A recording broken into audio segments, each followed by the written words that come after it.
আপনার যদি হঠাৎ টাকার প্রয়োজন হয়, যদি আপনি চান যে অল্প দিনে ধনী সম্পদশালী ধনী হয়ে যাবেন, লক্ষ লক্ষ টাকার মালিক হবেন এবং আপনার জীবন থেকে অভাব অনটন চলে যাক, তাহলে আজ হচ্ছে মুহররমের ৩য় দিন রবিবার। আপনারা আসরের পর মাগরিবের পর এই ২ টাইমে যদি আজকের এই আমলটি করতে পারেন, আল্লাহর কসম করে বলছি আপনি অল্প দিনে ধনী সম্পদশালী হয়ে যাবেন।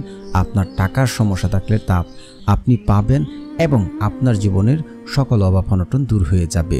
শুধু আল্লাহ তাআলার এই শক্তিশালী নাম শুধু আপনাকে 11 বার পড়তে হবে। তাই বলছি, টেনে ভিডিও দেখলে পয়েন্টে মিস হলে কাজ হবে না, তাই না টেনে সম্পূর্ণ ভিডিও দেখার অনুরোধ রইল। আর যারা চ্যানেলটি সাবস্ক্রাইব করবেন তাদেরও মনের আশা পূর্ণ হবে। তো যারা আমলটি করছেন একটা লাইক এবং কমেন্টে সকলে লিখুন আমিন। অনেক সময় দেখা যায় যে হঠাৎ করে আমাদের টাকার প্রয়োজন হয়। জীবনে এমন একটা সময় আসে যখন হঠাৎ করে আমাদের টাকার প্রয়োজন হয়, তখন অনেকের কাছ থেকে চেয়েও যেন আমরা টাকা পয়সা কোনো কিছু পাই না। তখন আমরা হতাশ হয়ে যাই যে কিভাবে টাকা ম্যানেজ করব, কোথায় থেকে টাকা আনবো, কোনো কিছুই খুঁজে পাওয়া যায় না। কিন্তু আপনি যদি আজকের এই আমলটি আমার বলার নিয়ম এবং পদ্ধতি জেনে আমল করেন, আল্লাহর কসম করে বলতে পারি আল্লাহ চাহে তো আপনার জীবনের এই সমস্যা দূর হয়ে যাবে এবং আপনার সংসারে যত যাবতীয় অভাব অনটন দারিদ্রতা রয়েছে সবকিছু দূর হয়ে যাবে।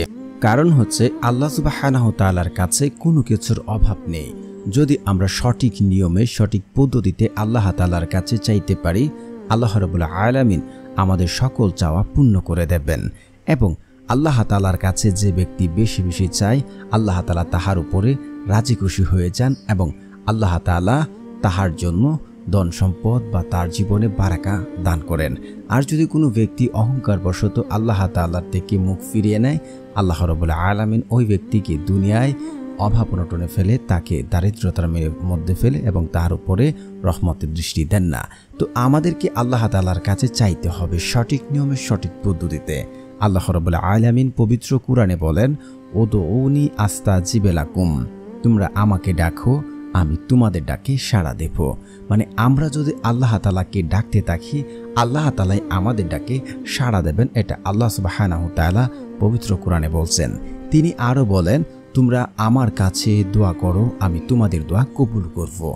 আমরা যদি আল্লাহ তাআলার কাছে দোয়া করি, অনেকে আছে তাহলে এখানে আল্লাহ তাআলা এই কথা কেন বললো যে আমার কাছে দোয়া করো? অনেকে আমরা কি করি, মাজারে যাই, বিভিন্ন জায়গায় গিয়ে বলতে থাকি। দেখুন, আমার আপনার যে সমস্যাটা রয়েছে সেটা আমি আর আপনি আল্লাহ তাআলার কাছে বলবো, আর কারো কাছে নয়। তাহলে আল্লাহ তাআলা আমাদেরকে দেবেন, আমাদের দোয়া কবুল করে নেবেন। তো আল্লাহ তাআলার কাছে চাইতে হবে, অন্য কারো কাছে চাওয়া যাবে না। তো আল্লাহ তাআলার কাছে চাইতে হলে কিছু নিয়ম, কিছু শর্ত রয়েছে যা মেনে দোয়া করতে হবে। আর আল্লাহ রাসূল সাল্লাল্লাহু আলাইহি ওয়াসাল্লাম শিখিয়ে গেছেন যে কিভাবে দোয়া করতে হয়, কিভাবে চাইলে আল্লাহ তাআলা আমাদেরকে তা দান করবেন। আল্লাহ রাসূল সাল্লাল্লাহু আলাইহি ওয়াসাল্লাম বলেন, যখন কোনো বান্দা আল্লাহ তাআলার কাছে দুহাত তুলে দোয়া করেন, আল্লাহ রাব্বুল আলামিন ওই সকল বান্দাকে খালি হাতে ফেরত দিতে লজ্জাবোধ করেন। আল্লাহ রাব্বুল আলামিন তার বান্দাদেরকে কখনোই খালি হাতে ফেরত দেন না, যদি শর্ত এবং নিয়ম ঠিক থাকে। আর আপনাকে বলছি, দেখুন, আপনার ভাগ্য পরিবর্তন করতে পারে কেবল দোয়ার মাধ্যমে।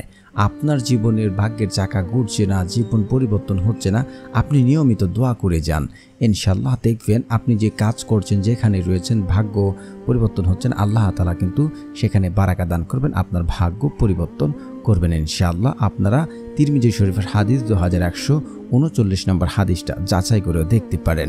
তো এখন কথা হচ্ছে, তাহলে আমল দ্বারা ফলাফল পেলে কি কি শর্ত এবং নিয়ম মানতে হবে? দেখুন, এই কয়েকটি শর্তের কারণে অধিকাংশ মানুষেরই দোয়া কবুল হচ্ছে না। আপনারা যদি এই শর্তগুলো যদি না মেনে দোয়া করেন, আপনি মক্কায় গিয়ে, আপনি যদি মদিনায় গিয়ে, এমনকি আরাফার দিবসে গিয়ে দোয়া করলেও আপনার দোয়া কাজে আসবে না। শর্ত কি? শর্ত হচ্ছে আপনাকে হালাল খাবার খেতে হবে। আপনি যদি হারাম খাবার খেয়ে দোয়া করেন, আপনার দোয়া কবুল হবে না। আল্লাহ সুবহানাহু তাআলা পবিত্র, তিনি পবিত্রতা পছন্দ করেন। হারাম দ্বারা গঠিত শরীর যেমন জান্নাতে প্রবেশ করে না, তেমনি ওই ব্যক্তি হারাম খেয়ে দোয়া করলেও তার দোয়া ইবাদত কবুল হবে না। তো অবশ্যই আপনারা চেষ্টা করবেন হালাল খাবার খেয়ে তারপর দোয়া করার জন্য। তারপরে হচ্ছে দ্বিতীয় নম্বর হচ্ছে যে ব্যক্তি হচ্ছে আত্মীয় সম্পর্ক চিহ্নিত করার দোয়া করে, মানে দোয়াতে বলে আমি তাকে দেখতে চাই না, তার সাথে সম্পর্ক রাখতে চাই না, এমন এমন কথাবার্তা বললে ওই ব্যক্তির দোয়া আল্লাহ রাব্বুল আলামিন কখনই তা কবুল করেন না। তৃতীয়ত হচ্ছে যে ব্যক্তি হচ্ছে 5 ওয়াক্ত নামাজ আদায় করে না, তার দোয়া আল্লাহ রাব্বুল আলামিন কখনোই কবুল করেন না। তারপরে হচ্ছে 4 নম্বর হচ্ছে পিতামাতার অবাধ্য সন্তানের দোয়া আল্লাহ রাব্বুল আলামিন কবুল করেন না। সর্বশেষ হচ্ছে যে ব্যক্তি হচ্ছে তাড়াহুড়া করে, এখন দোয়া করলাম কেন ফলাফল পাচ্ছি না, এমন এমন কথাবার্তা বললে ওই ব্যক্তির দোয়া আল্লাহ রাব্বুল আলামিন কবুল করেন না। তো এটা হচ্ছে এই 5টি শর্ত আপনাকে মানতে হবে। তারপর যদি আপনি মেনে আমল করেন, আপনার দোয়া 3টা থেকে যে কোনো একটা হবে হবে হবে, আল্লাহর কসম করে বলছি 3টা থেকে যে কোনো একটা হবে, আপনার দোয়া বিফলে যাবে না। 1, আপনি আল্লাহ তাআলার কাছে এখন চাচ্ছেন টাকা পয়সা, ধন সম্পদ, বিপদে আছেন, অভাবে আছেন, সন্তান হচ্ছে না, যে কোনো সমস্যায় রয়েছেন, আপনি আল্লাহ তাআলার কাছে দোয়া করেছেন, আল্লাহ তাআলা হুবহুব দোয়া কবুল করে দুনিয়াতে আপনাকে তা দিয়ে দেবেন। নয়তোবা তদ্রূপ আপনার জীবনে তার চেয়ে বড় কোনো সমস্যা হতো, যেমন আপনার স্ত্রী, আপনার সন্তানের, আপনার বড় কোনো অসুস্থতা, বড় কোনো সমস্যা, বড় কোনো অ্যাক্সিডেন্ট হতেন, এই দোয়ার মাধ্যমে আল্লাহ সুবহানাহু ওয়া তাআলা আপনাকে বাঁচিয়ে রাখবেন। নয়তোবা এটা আখিরাতের জন্য রেখে দিয়েছেন, মানে যখন কেউ কাউকে চিনবে না, ওই কঠিন মুহূর্তে এই দোয়া আমার জন্য আপনার জন্য কাজে আসবে। তো দোয়া কখনোই বিফলে যায় না। কখন দিলে ভালো হয়, কি দিলে ভালো হয়, আল্লাহ তাআলাই ভালো জানেন। আল্লাহ সুবহানাহু ওয়া তাআলা কখনোই তার বান্দাকে না করতে জানেন না। যখন আপনি চাইবেন তখনই আল্লাহ বলে হ্যাঁ তোকে দেব, কিন্তু না করতে জানেন না। কিন্তু কখন দিলে ভালো হবে, কি দিলে ভালো হবে, সেটা আল্লাহ তাআলাই ভালো জানেন।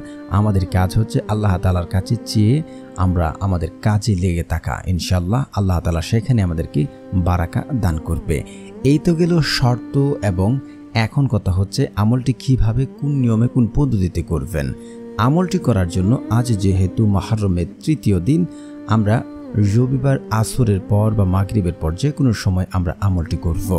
আমলটি করার জন্য সর্বপ্রথম উত্তম রূপে উজু করতে হবে, আর মাস্ট বি আপনাকে 5 ওয়াক্ত নামাজটা আদায় করতে হবে যদি আপনি আমল দ্বারা ফলাফল পেতে চান। তো তারপর হচ্ছে আপনি নামাজ পড়ার পর আপনারা এই 2টি জিকির 100 বার করে পড়ে নেবেন। সুবহানাল্লাহ সুবহানাল্লাহ সুবহানাল্লাহ, আল্লাহু আকবার আল্লাহু আকবার আল্লাহু আকবার আল্লাহু আকবার। এই জিকিরগুলো আপনারা 100 বার করে পড়ে নেবেন। তারপরে হচ্ছে আপনারা পড়ে নেবেন ইস্তিগফার। ইস্তিগফারের এত ফজিলত যা বর্ণনা করে শেষ করতে পারবো না। যে ব্যক্তি বেশি বেশি ইস্তিগফার পড়ে তাকে মুস্তাজাবুদ দাওয়া বানিয়ে দেওয়া হয়। মুস্তাজাবুদ দাওয়া বলতে কি বোঝানো হয়েছে?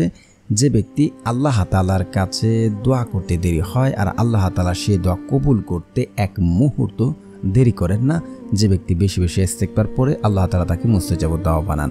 শুধু তাই নয়, ওই ব্যক্তির জীবনে যদি কোনো অভাব অনটন, দারিদ্রতা, বিপদ আপদ দেখে থাকে, আল্লাহ তাআলা তা কুদরতিভাবে দূর করে দেন, তার সংসারের অভাব অনটন চলে যায়। এবং সে যদি দুনিয়াতে কঠিন থেকে কঠিন কোনো বিপদে পড়ে, যে বিপদ থেকে উদ্ধার হতে পারছে না, আল্লাহ রাব্বুল আলামিন কুদরতিভাবে সে বিপদ থেকে উদ্ধার হওয়ার জন্য পথ দেখিয়ে দেন। তারপরে হচ্ছে ইস্তিগফার পড়লে আল্লাহ রাব্বুল আলামিন তাকে এমন জায়গা থেকে, এমন সকল উৎস থেকে রিজিক দান করবেন যা সে কোনোদিন কল্পনা করেনি, সে চিন্তাও করেনি। অবশ্যই আপনারা আজকে 21 বার ইস্তিগফার পড়ে নেবেন। আস্তাগফিরুল্লাহ আস্তাগফিরুল্লাহ আস্তাগফিরুল্লাহ আস্তাগফিরুল্লাহ। তারপরে হচ্ছে আপনারা পড়ে নেবেন রাসূল সাল্লাল্লাহু আলাইহি ওয়াসাল্লামের উপরে দুরূদ পড়বেন, কারণ দুরূদবিহীন দোয়া কবুল করা হয় না, সেটা আসমানে গিয়ে ঝুলন্ত অবস্থায় থাকবে। তো যারা পারেন না আমার সাথে সাথে পড়ে নিন। এখন থেকে যে আরবিগুলো পড়া হবে, যারা পারেন না শুনলে হয়ে যাবে ইনশাআল্লাহ। আল্লাহুম্মা সাল্লি আলা মুহাম্মাদ ওয়া আলা আলি মুহাম্মাদ কামা সাল্লাইতা আলা ইব্রাহিম ওয়া আলা আলি ইব্রাহিম ইন্নাকা হামিদুম মাজিদ। আল্লাহুম্মা বারিক আলা মুহাম্মাদ ওয়া আলা আলি মুহাম্মাদ কামা বারাকতা আলা ইব্রাহিম ওয়া আলা আলি ইব্রাহিম ইন্নাকা হামিদুম মাজিদ। তারপরে হচ্ছে আপনারা পড়ে নেবেন আয়াতুল কুরসি একবার।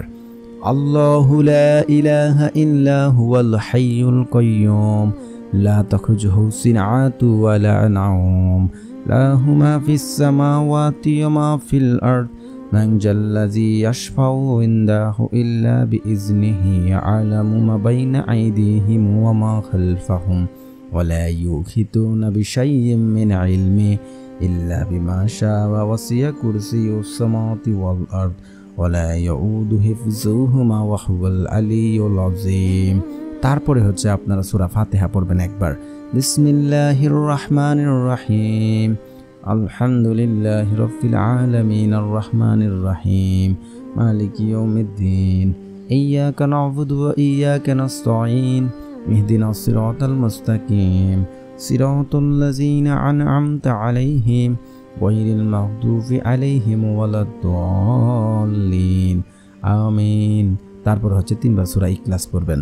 বিসমিল্লাহির রহমানির রহিম, কুল হুয়াল্লাহু আহাদ, আল্লাহুস সামাদ, লাম ইয়ালিদ ওয়া লাম ইউলাদ ওয়া লাম ইয়াকুল লাহু কুফুয়ান আহাদ। তারপর হচ্ছে আপনারা যদি ঋণগ্রস্ত থাকেন, ঋণ পরিশোধ করতে পারছেন, অপারগ হয়ে গেছেন, তারা এই দোয়াটি তিনবার পড়বেন।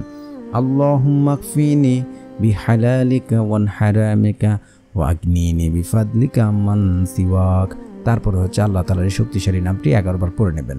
তো প্রিয় বন্ধুরা, যারা চ্যানেলটি সাবস্ক্রাইব করবেন তাদেরও মনের আশা পূর্ণ হবে ইনশাআল্লাহ। কারণ যাদের মন ভালো তারা অন্যদের সহযোগিতা করেন, আল্লাহ তাআলাও তাদের মনের আশা পূর্ণ করেন। আল্লাহ তাআলার সেই শক্তিশালী নামটি হচ্ছে ইয়া মালিকু, ইয়া মালিকু, ইয়া মালিকু। তারপর দু হাত তুলে আল্লাহ তাআলার কাছে কায়ম অনুবাক্যে কান্নাকাটি করে দু চোখের পানি ফেলে অন্তরের অন্তঃস্থল থেকে চাইতে পারেন। পূর্বে পাপের জন্য লজ্জিত হয়ে আপনি যদি দু চোখের পানি ফেলে আল্লাহ তাআলার কাছে চান, আল্লাহর কসম করে বলছে আপনার দোয়া কবুল হবে ইনশাআল্লাহ। তো দোয়া শেষে আপনারা পড়ে নেবেন আমিন, আমিন সুম্মা আমিন। তারপরে হচ্ছে আপনি যে নিজে নিজে শিওর হন আমার দোয়া কবুল হবে, আল্লাহ আমাকে দেবে, আল্লাহর কসম করে বলছে আপনার দোয়া কবুল হবে। তো প্রিয় বন্ধুরা, যারা আমলটি করবেন একটি লাইক এবং কমেন্টে আপনার মনের আশাগুলি লিখে যান এবং আপনার সকলে লিখুন আমিন, আমিন সুম্মা আমিন।